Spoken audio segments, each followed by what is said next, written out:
ಶ್ರೀ ಕೋದಂಡರಾಮೋತ್ಸವ ಸಮಿತಿ ವತಿಯಿಂದ ಮಡಿಕೇರಿಯ ಮಲ್ಲಿಕಾರ್ಜುನ ನಗರದ ಶ್ರೀ ಕೋದಂಡರಾಮ ದೇವಾಲಯದಲ್ಲಿ 37ನೇ ವರ್ಷದ ರಾಮೋತ್ಸವ ಹಾಗೂ 2ನೇ ವರ್ಷದ ಪುನರ್ ಪ್ರತಿಷ್ಠಾಪನಾ ಮಹೋತ್ಸವ ಇದೇ ಮಾರ್ಚ್ 26 ಮತ್ತು 27ರಂದು ವಿಜೃಂಭಣೆಯಿಂದ ನಡೆಯಲಿದೆ. ನಗರದಲ್ಲಿ ಸುದ್ದಿಗೋಷ್ಠಿಯಲ್ಲಿ ಮಾತನಾಡಿದ ಕೋದಂಡ ರಾಮೋತ್ಸವ ಸಮಿತಿ ಅಧ್ಯಕ್ಷ ಕೆಎಂ ಗಣೇಶ್, 2 ದಿನಗಳ ಕಾಲ ನಡೆಯುವ ಧಾರ್ಮಿಕ ವಿಧಿವಿಧಾನಗಳ ಕುರಿತು ಮಾಹಿತಿಯನ್ನು ನೀಡಿದರು. ಮಾರ್ಚ್ 26ರಂದು ಸಂಜೆ 5 ಗಂಟೆಗೆ ರಾಮೋತ್ಸವದ ಅಂಗವಾಗಿ ಮಡಿಕೇರಿಯ ಗಾಂಧಿ ಮೈದಾನದಿಂದ ನಗರದಲ್ಲಿ ಭವ್ಯ ಮೆರವಣಿಗೆ ಸಾಗಲಿದೆ. ಮೆರವಣಿಗೆ ಸಂದರ್ಭ ವಿಶೇಷ ಪಲ್ಲಕ್ಕಿಯಲ್ಲಿ ಆಸೀನಗೊಂಡ ಕೋದಂಡರಾಮ ಪರಿವಾರ ಉತ್ಸವ ಮೂರ್ತಿಯನ್ನು ಹೊತ್ತು ನಗರದ ಪ್ರಮುಖ ರಸ್ತೆಗಳಲ್ಲಿ ತೆರಳಲಾಗುತ್ತೆ. ಗಾಂಧಿ ಮೈದಾನದಿಂದ ಜನರಲ್ ತಿಮ್ಮಯ್ಯ ವೃತ್ತಕ್ಕೆ ಸಾಗಿ ನಗರದ ಪ್ರಮುಖ ಬೀದಿಗಳಲ್ಲಿ ಮೆರವಣಿಗೆ ಸಾಗುತ್ತೆ. ವಿವಿಧ ಆಕರ್ಷಕ ನೃತ್ಯ, ಚಂಡೆ ವಾದ್ಯ ಸಹಿತ ಸಾಂಸ್ಕೃತಿಕ ಕಲಾ ತಂಡಗಳು, ಕಲಶ ಹೊತ್ತ ಮಹಿಳೆಯರು, ವಿವಿಧ ತಂಡಗಳಿಂದ ಭಜನೆಯೊಂದಿಗೆ ಮೆರವಣಿಗೆ ಸಾಗಲಿದೆ ಎಂದರು. ಮಾರ್ಚ್ 27ರಂದು ಬೆಳಗ್ಗೆ 8 ಗಂಟೆಯಿಂದ ದೇವಾಲಯದಲ್ಲಿ ಕ್ಷೇತ್ರ ತಂತ್ರಿಯವರಾದ ವೇದಮೂರ್ತಿ ಶ್ರೀಕೃಷ್ಣೋಪಾಧ್ಯ ಅವರ ನೇತೃತ್ವದಲ್ಲಿ ರಾಮನವಮಿ ಮತ್ತು ದೇವಾಲಯದ ಪುನರ್ ಪ್ರತಿಷ್ಠಾಪನಾ ಉತ್ಸವದ ಅಂಗವಾಗಿ ವಿವಿಧ ಧಾರ್ಮಿಕ ಹಾಗೂ ವೇದಿಕ ಕಾರ್ಯಗಳು ಜರುಗಲಿವೆ ಎಂದರು. ಸಂಜೆ 5 ಗಂಟೆಗೆ ಶ್ರೀ ಕೋದಂಡರಾಮ ದೇವಾಲಯದಿಂದ ರಾಮೋತ್ಸವವನ್ನು ಆಚರಣೆ ಮಾಡುವ ಸಲುವಾಗಿ ಗಾಂಧಿ ಮೈದಾನದಿಂದ ಸಂಜೆ 5 ಗಂಟೆಗೆ ನಾವು ಅಲ್ಲಿಂದ ಹೊರಡ್ತಾ ಇದ್ದೀವಿ. ಸಂಜೆ 5 ಗಂಟೆಗೆ ಗಾಂಧಿ ಮಂಟಪದಿಂದ ಮೆರವಣಿಗೆ ಹೊರಡುವಾಗ ಜೊತೆ ವಿಶೇಷ ಪಲ್ಲಕ್ಕಿ ಶ್ರೀ ಕೋದಂಡರಾಮ ಉತ್ಸವದ ಮೂರ್ತಿಯನ್ನು ಹೊತ್ತು ನಗರದ ಪ್ರಮುಖ ಬೀದಿಯಲ್ಲಿ ತೆರಳುತ್ತೇವೆ. ಉತ್ಸವದ ಜೊತೆಯಲ್ಲಿ ವಿವಿಧ ಆಕರ್ಷಕ ನೃತ್ಯಚಂಡೆ, ವಾದ್ಯ ಸಹಿತ ಸಾಂಸ್ಕೃತಿಕ ಕಲಾ ತಂಡಗಳು ಮತ್ತು ಕಳಸ ಹೊತ್ತ ಮಹಿಳೆಯರು ಮತ್ತು ನಮ್ಮ ಎಲ್ಲ ಭಕ್ತಾದಿಗಳು, ಸಾರ್ವಜನಿಕರು ಕೂಡ ಸುಮಾರು 5,000 ಜನ ಸೇರ್ಬೋದು ಅಂತ ಜನರು ನಾವು ಹಾಕಿದ್ದೀವಿ. ಕಳೆದ ವರ್ಷವೂ ಕೂಡ ಬಹಳ ಜನ ಸಹಕಾರ ಕೊಟ್ಟಿದ್ದಾರೆ. ಈ ವರ್ಷ ಕೂಡ ಬಹಳ ಜನ ಸಹಕಾರವನ್ನು ಕೊಡ್ತಾ ಇದ್ದಾರೆ. ಸೊ ಅಲ್ಲಿಂದ ಹೊರಟು ಸಂಜೆ 8 ಗಂಟೆಗೆ ದೇವಾಲಯದ ಆವರಣವನ್ನು ಸೇರ್ತೀವಿ. ಅಲ್ಲಿಂದ ಅನ್ನ ಸಂತರ್ಪಣೆ ಕಾರ್ಯಕ್ರಮ ಇದೆ. ಮಾರನೇ ದಿನ ಬೆಳಿಗ್ಗೆ ಅಂದರೆ ತಾರೀಕು 22ರ ಬೆಳಿಗ್ಗೆ 8 ಗಂಟೆಗೆ ದೇವಾಲಯದ ಆವರಣದಲ್ಲಿ ಕ್ಷೇತ್ರ ತಂದೆಯವರಾದ ವೇದಮೂರ್ತಿ ಶ್ರೀ ಕೃಷ್ಣ ಉಪಾಧ್ಯಾಯ ಅವರ ನೇತೃತ್ವದಲ್ಲಿ ಶ್ರೀ ರಾಮನವಮಿ ಮತ್ತು ದೇವಾಲಯದ ಪುನರ್ ಪ್ರತಿಷ್ಠಾಪನಾ ಉತ್ಸವದ ಅಂಗವಾಗಿ ವಿವಿಧ ಧಾರ್ಮಿಕ ಮತ್ತು ವೈದಿಕ ಕಾರ್ಯಗಳು ಹೌದು ಜರುಗುತ್ತದೆ.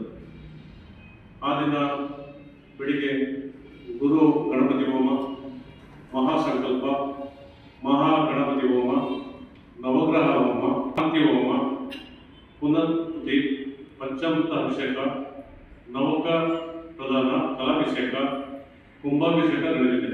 ಅಲ್ಲದೆ ದೇವಾಲಯದ ಒಳಗಡೆ 11 ಗಂಟೆಗೆ ದೇವ ನೃತ್ಯ ಕಾರ್ಯಕ್ರಮ ಇದೆ. ಮತ್ತು 12:30 ಗಂಟೆಗೆ ಮಹಾಪೂಜೆಯನ್ನು ಮಾಡ್ತಾ ಇದ್ದೀವಿ. ಅಲ್ಲಿಂದ ಮಂತ್ರಾಕ್ಷತೆ, ತೀರ್ಥ ಪ್ರಸಾದ ನಡೆದ ಮೇಲೆ ಅನ್ನ ಸಂತರ್ಪಣೆ ಮತ್ತು ಕೋಸಂಬರಿ ಪಾನಕ ವಿತರಣೆ ನಡೆಯುತ್ತೆ. ಅದಾದಮೇಲೆ ಸಂಜೆ 5ರಿಂದ 7 ಗಂಟೆಯವರೆಗೆ ವಿವಿಧ ಭಜನಾ ತಂಡಗಳಿಂದ ಭಜನೆಯನ್ನು ಕೂಡ ಮಾಡ್ತಾ ಇದ್ದೀವಿ. ಬಳಿಕ 7 ಗಂಟೆಯಿಂದ ಬೆಂಗಳೂರು ಹಳಸೂರಿನ ರಾಮಕೃಷ್ಣ ಮಠದ ಅಧ್ಯಕ್ಷರಾದ ಸ್ವಾಮಿ ವಾದ ಸ್ವರೂಪಾನಂದ ಸ್ವಾಮೀಜಿ ಮಹಾರಾಜ್ ಅವರಿಂದ ಧಾರ್ಮಿಕ ಪ್ರವಚನ, ಬಳಿಕ ರಾತ್ರಿ ಭಕ್ತಾದಿಗಳಿಗೆ ಒಂದು ಲಘು ಫಲಾನುಭವವನ್ನು ಕೊಡುವಂಥ ವ್ಯವಸ್ಥೆ ಮಾಡಿದ್ದೀವಿ. ಈ ಎಲ್ಲ ಕಾರ್ಯಕ್ರಮಗಳಿಗೆ ಆದಷ್ಟು ಸಾರ್ವಜನಿಕರು ಮತ್ತು ಭಕ್ತಾದಿಗಳು ಹೆಚ್ಚಿನ ಸಂಖ್ಯೆಯಲ್ಲಿ ಸೇರಬೇಕು ಅನ್ನುವಂಥ ಅಭಿಲಾಷೆಯಿಂದ ನಿಮ್ಮ ಮುಖಾಂತರ ನಾವು ಒಂದು ಪತ್ರಿಕಾಗೋಷ್ಠಿಯನ್ನು ಕರೆದು ಎಲ್ಲರಿಗೂ ಕೂಡ ಒಂದು ತಿಳಿಗೊಳಿಸುವಂಥ ಒಂದು ಕಾರ್ಯಕ್ರಮವನ್ನು ಮಾಡ್ತಾ ಇದ್ದೀವಿ.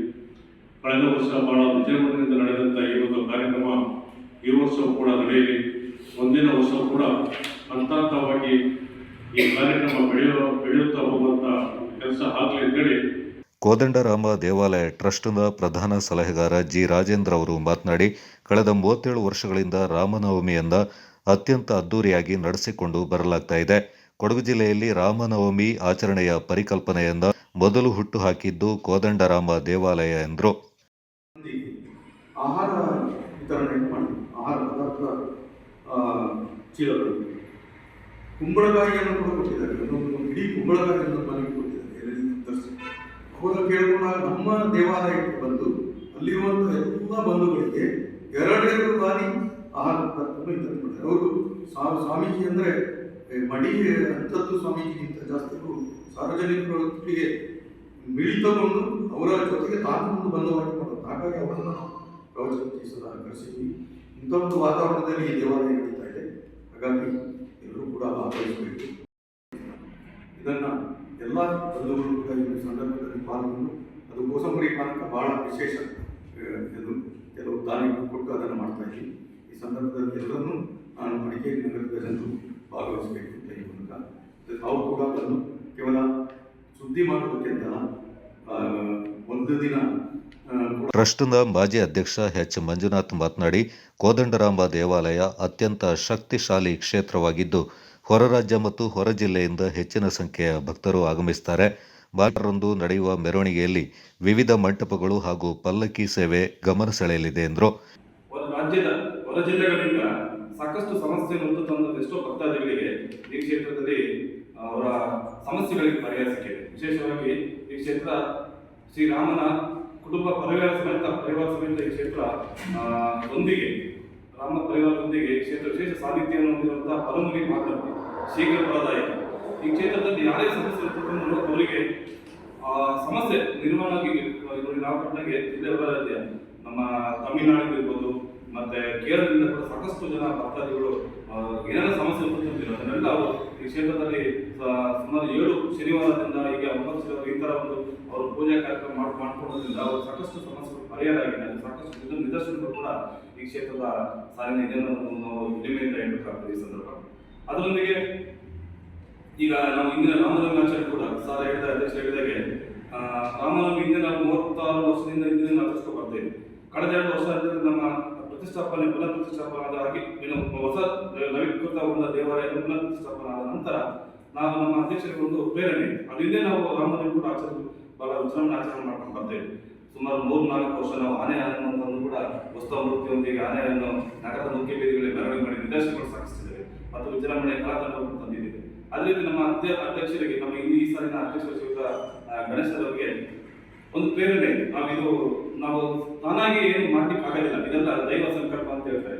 ಇದೊಂದು ಪ್ರೇರಣೆಯ ಅನುಸಾರವಾಗಿ ಕಳೆದ ವರ್ಷ ಈ ಒಂದು ಕಾರ್ಯಕ್ರಮ ಆಚರಣೆ ಮುನ್ನ ಈ ಥರ ಪ್ರೇರಣೆ ಇದೆ. ನಾವು ಒಂದು ಕಾರ್ಯಕ್ರಮ ಮಾಡುವಂಥ ಒಂದಷ್ಟು ಡಿಸ್ಕಷನ್ ಬರುವಾಗ ಇಲ್ಲ ಒಳ್ಳೆ ಕೆಲಸ ಆಗ್ತದೆ, ಇಡೀ ಮಡಿಕೇರಿ ನಗರ ಎಲ್ಲರನ್ನೂ ಸೇರಿಸಿಕೊಂಡು ಇಲ್ಲಿ ಸಮಾನ ಮನಸ್ಕರ ಒಂದು ವಾತಾವರಣ ಬೇಕಾಗ್ತದೆ, ಎಲ್ಲರೂ ಸೇರಿಕೊಂಡು ಚೆನ್ನಾಗಿರುತ್ತೆ ಅಂತೇಳಿ ಒಂದು ಒಳ್ಳೆಯ ಉದ್ದೇಶದಿಂದ ಈ ಒಂದು ಕಾರ್ಯಕ್ರಮ ಕಳೆದ ವರ್ಷ ಸ್ಟಾರ್ಟ್ ಮಾಡಿದ್ವಿ. ಕಳೆದ ಕೂಡ ಬಹಳ ಅದ್ದೂರಿಯಿಂದ ಈ ಒಂದು ಕಾರ್ಯಕ್ರಮ ಯಶಸ್ವಿಯಾಗಿದೆ. ಅದೇ ರೀತಿ ಈ ವರ್ಷ ಕೂಡ ನಾವು ಸಾಕಷ್ಟು ಕಲಾತಂಡಗಳನ್ನ ಜಿಲ್ಲೆಯ ಮತ್ತು ರಾಜ್ಯದ ಹೊರಗಡೆ ಕೂಡ ನಾವು ಸಾಕಷ್ಟು ಕಲಾತಂಡಗಳನ್ನ ಈ ಬಾರಿ ಮಡಿಕೇರಿಗೆ ಸಾಂಪ್ರದಾಯಿಕ ಕಲಾತಂಡಗಳನ್ನ ಮಡಿಕೇರಿಗೆ ಪರಿಚಯಿಸಿದ್ದೇವೆ. ಅದರೊಂದಿಗೆ ಹಾವೇರಿ ಆಗಿರ್ಬೋದು, ಕೇರಳದಿಂದ, ತಮಿಳುನಾಡಿನಿಂದ ಮತ್ತು ಇತರೆ ಜಿಲ್ಲೆಗಳಲ್ಲಿ ಕೂಡ ಸಾಕಷ್ಟು ಕಲಾತಂಡಗಳು. ಅದರೊಂದಿಗೆ ನಗರದ ವಿವಿಧ ಆಟೋಸ್ಟಾಂಡ್ ಆಗಿರ್ಬೋದು, ಆಂಜನೇಯ ಪಕ್ಕದಲ್ಲಿರುವಂತಹ ಒಂದು ಸಂಘದಿಂದ ಕೂಡ ನಮಗೆ ಮಂಟಪವನ್ನು ಅಲಂಕಾರ ಮಾಡ್ತಾ ಇದ್ದಾರೆ ಮತ್ತು ಕೆಲವು ದೇವಸ್ಥಾನ ಕೂಡ ಈಗ ದಶಮಂಟಪ ಕೂಡ ಮನವಿಯಲ್ಲಿ ಸಲ್ಲಿಸಿದ್ವಿ. ಹಾಗೆ ಸಾಕಷ್ಟು ದೇವಾಲಯಗಳು ನಮ್ಮ ಒಂದು ಮನವಿಗೆ ಪುರಸ್ಕರಿಸಿ ಅವರು ಕಲಾತಂಡ ಒಂದು ಮಂಟಪವನ್ನು ಈಗಾಗಲೇ ಮಾಡ್ತಾ ಇದ್ದಾರೆ. ಗೋಷ್ಠಿಯಲ್ಲಿ ಸ್ವಾಗತ ಸಮಿತಿಯ ಅಧ್ಯಕ್ಷ ವಿಎಸ್ ವಿನೋದ್ ಕುಮಾರ್, ಕೋದಂಡರಾಮ ದೇವಾಲಯದ ಟ್ರಸ್ಟ್ನ ಅಧ್ಯಕ್ಷ ಎಚ್ಎನ್ ನಂಜುಂಡ ಹಾಗೂ ರಾಮೋತ್ಸವ ಸಮಿತಿಯ ಪ್ರಧಾನ ಕಾರ್ಯದರ್ಶಿ ಬಳ್ಳಜಿರ ಬಿ ಅಯ್ಯಪ್ಪ ಪಾಲ್ಗೊಂಡಿದ್ದರು.